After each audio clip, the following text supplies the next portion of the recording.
What's up? It's your boy Carcino here. Let's get into it.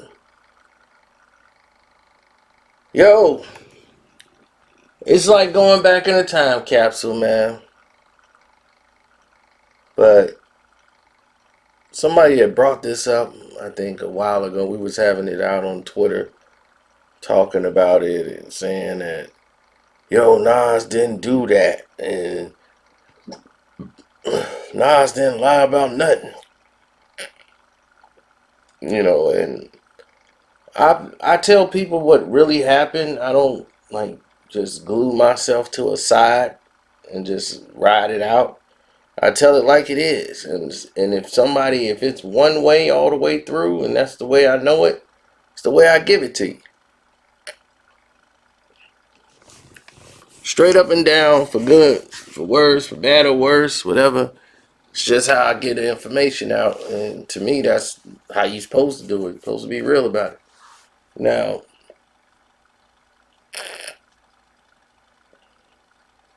the situation compiles into different parts. Like there's three different parts that's moving around out there. Like the studio was trying to do different things from it, from Hot 97, their perspective, and what they were trying to do, from Jay-Z's perspective and what they were trying to do, and from Nas's point of view and what he was trying to do. And in case you guys just got here late, here's what's happening. This is what happened at the 2002 Summer Jam. This is what was leading up to it, and this is what was going down. Now, Ether dropped in December. The Nas album, everything in December. That thing had so much buzz when it dropped. 3 months after, people were still vibing to the album. Heavy. I mean, heavy. Nas was in full rotation. He was what was hot. So at that time, Nas was cracking and nobody could touch him. I mean, seriously, nobody could touch him. You can forget about it. Nas was like the man, and everybody was cool with that. Jay was trying to fight against it, and it wasn't working well for him. So they had just basically finalized their deal with Blueprint Album, and they just did a re-up deal with Def Jam. So at this time, new money is coming in, but there's some distrust and some, the way the maneuverings going on between the heads of Def Jam, Dame Dash and Biggs, versus how they feel towards Leor Cohen and the rest of the management there at Def Jam. And Leor seems to only be concerned about Jay. He takes Jay on a European vacation with him. They're going out to Ibiza and, Turks and Caicos and all that stuff. So Jay is going to go on a vacation. Because, one, Jay wasn't finna headline Summer Jam the very next year. And neither was Rockefeller. Dame felt Cameron should have been headlining and let Cam close it out and all that, what have you. And they were like, Nas is who they want to see. For the summer of 2002, people want the song and they want to hear the song. They want to see Nas close it out. It wasn't moving that way. Hot 97 was still trying to work to get Jay to not be mad at them for letting Nas close Summer Jam.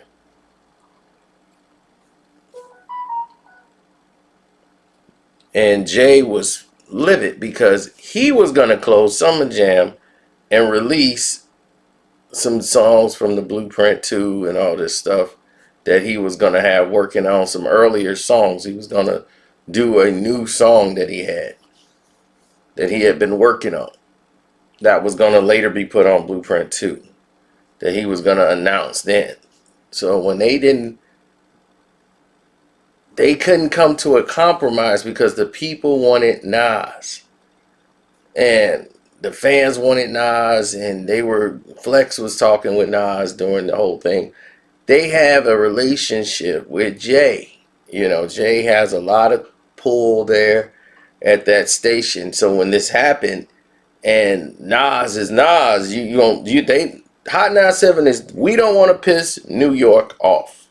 So Jay, we're not doing this.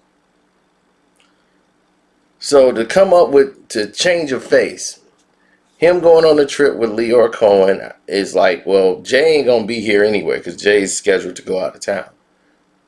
So it wasn't like they tried to paint this narrative of Jay didn't lose. Like, no, Jay would have been headlining Hot 97 probably if he'd been here, but he's already had previous scheduled engagement to go out of the country with Lyor. So that's how they were able to change that narrative and put a face on it. You guys probably never knew that. We're going to talk about it a little bit more because it's some key details that we'll discuss on the Patreon tomorrow. When you see that video there, you'll understand it a lot better. But I'm quite sure you understand it now. All right. So Jay changed the narrative.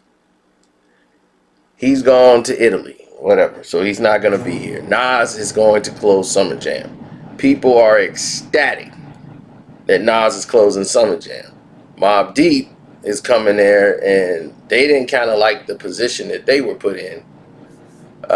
They're like, we got a new song coming out, and our album was hot, but we didn't really get any push for the Infamy album. So they agreed to let Mobb Deep open Summer Jam. Like, y'all opening it up. That was cool. It was like, yo, the bridge is going to get represented. Nas is there. Nas going to close it. We open it. Nas can close it. It's no problem. Nobody had a problem. Nori was there. Fox, all these people there. That was there fighting for Nas and repping Nas. Like, oh, Nas is good people and this and that. None of these people were against Nas. Right? So, getting ready for the rehearsal for the show, right? They had a video that aired. The Sci-Effects team was saying what they were going to do, and they were preparing to hang Jay-Z. This is going to be part of a documentary series that was going to be dropped. And they were showing the animatronics, and at that time, this animatronics team, this was groundbreaking. Back in 2002, to see this type of technology used was shocking. Like, for just a scene on the Hot 97 stage, that's crazy. So,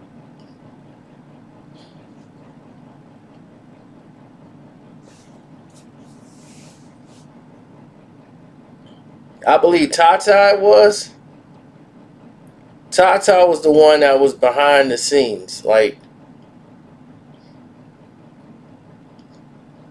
Tata was, I think he was overseeing they put him in charge of Summer Jam, overseeing it. And hey, you go here, you go there, and all the acts. So he didn't have a problem with Nas doing his thing, being at Summer Jam, the whole nine. Hot 97 is just okay that it is cool with Jay-Z of what's going on. They don't want to upset Jay. So everything is going well until it's not going well. Nas people start to set up the day of, right?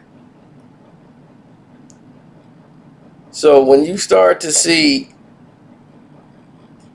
what was going on the day of, you're like, uh-oh, this don't look like it's gonna go right. And people were like, well, what's the problem? And they were like, we got a very serious problem here because we got word that Nas is trying to hang,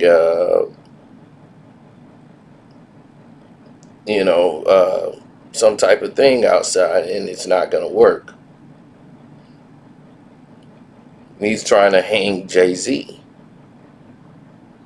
And they was like, what? Are you insane?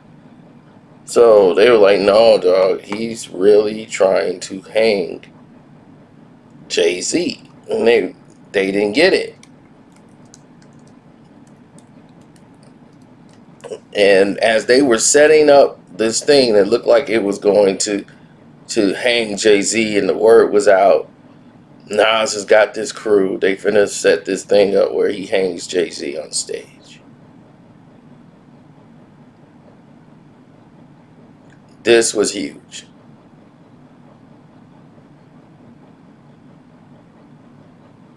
I mean, literally huge. Now, Tracy Clarity, who was the programmer at Hot 97, was definitely not finna let this happen. One, a black man hanging another black man on stage. That's just not gonna happen.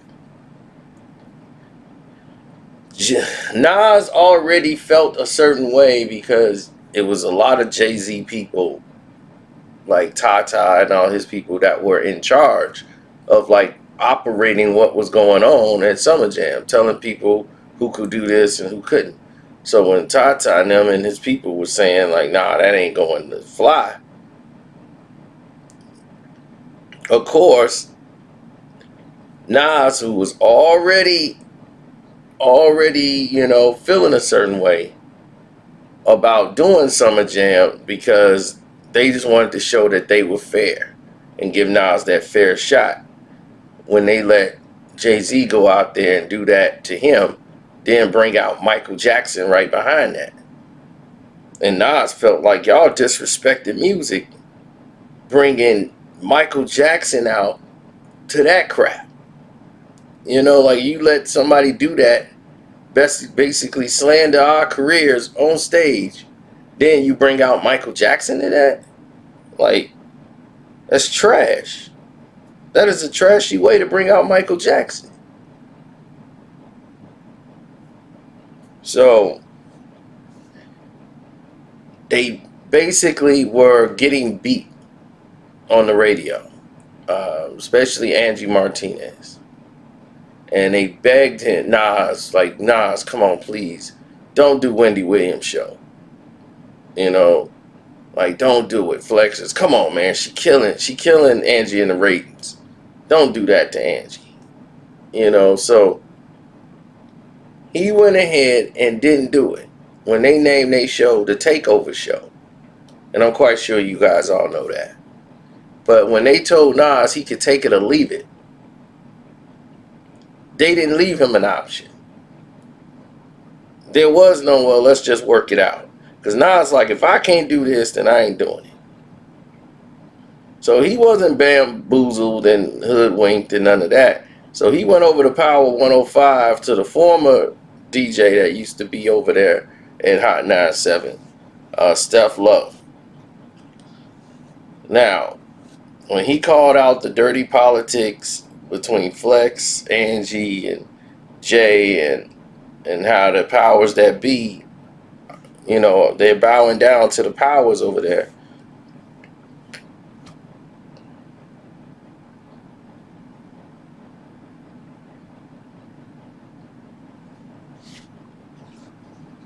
And Angie Martinez, the one that came out, said the management told him not to do it. The management. She's like, Nas then decided if he couldn't do that portion of the show, he didn't want to do any show. We were not trying to protect Nas, and that's the truth. Nas lied and told him that he wasn't going to do it. That wasn't what he was planning on doing, but that was exactly what he planned on doing. But he was like, they didn't even know what I was going to do. What I was going to do was going to be bigger than that. He was like, they didn't even know what all I was going to do. So whatever thing else he had planned, we never even got the full gist of what it was really going to be.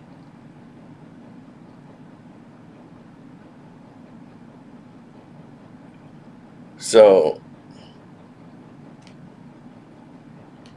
it didn't happen.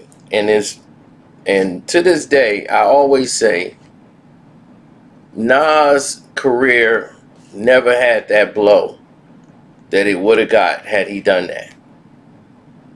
That would have swung everybody back to Jay's side. The people who were behind the Jay was a misogynist. Those people right there would have all lined up and went on ahead with Jay. They would have sympathized with Jay and be like, "Yay, wait a minute, this guy is doing too much, and I don't know if we can. Yeah, that's not cool for a black man to be talking about hanging another black man on stage. Yeah, that ain't cool, man." So that narrative would have ruined Nas.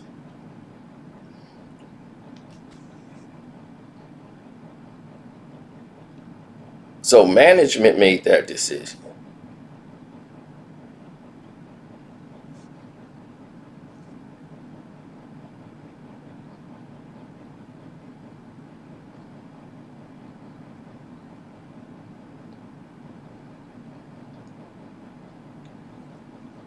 So he went and did a pre-taped interview with Wendy, and said that it wasn't even Jay he was coming after, and he can't indulge everything he was gonna do on stage, but it was gonna raise the bar of hip hop music,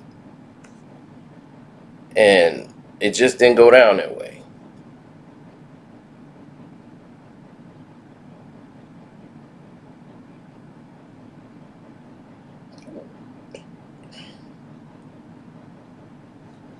Even Missy came out, doing a thing and getting down, and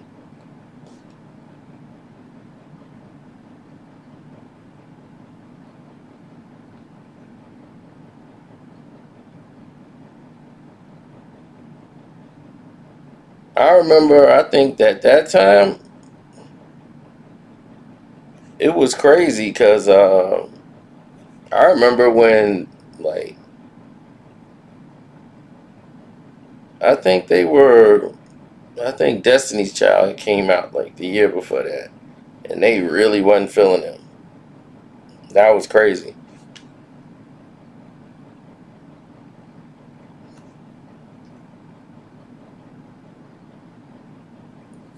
Yeah, man, it was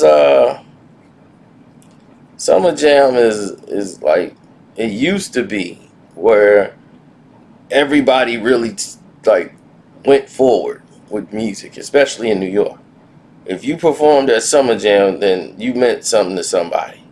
So they might have to check you out. There's a lot of people music they didn't even check out until that happened.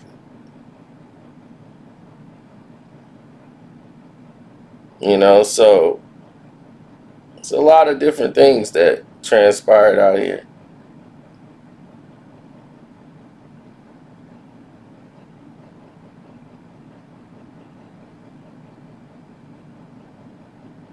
The game was crazy at the time.